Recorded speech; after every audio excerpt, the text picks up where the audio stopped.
امام المتقین امیر المومنین علی بن ابی طالب علیہ السلام کے بیٹے امام حسن علیہ السلام ولید بن عقبہ کو مخاطب کرتے ہوئے فرماتے ہیں، اے ولید، تم میرے بابا علی کو گالیاں دے رہے ہو، اس پر میں تیری ملامت نہیں کروں گا، کیونکہ میرے بابا علی نے تمہارے دادا کو شراب خوری کے جرم میں 80 کوڑے مارے تھے، اور تمہارے باپ کو رسول خدا کے کہنے پر بدر کے مقام پر 10 بستہ قتل کیا تھا۔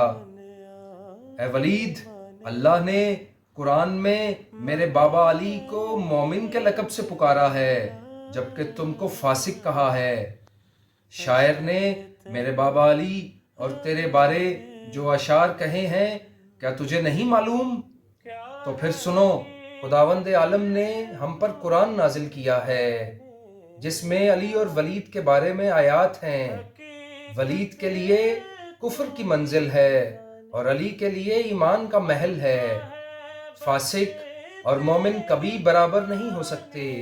ان قریب ولید کو یاد کرنے والا کوئی نہ ہوگا، جبکہ علی کو واضح طور پر جزا دی جائے گی، اور جزا کے طور پر اسے جنت کا مالک قرار دیا جائے گا، اور قیامت والے دن ولید کو جہنم کا ایندھن قرار دیا جائے گا۔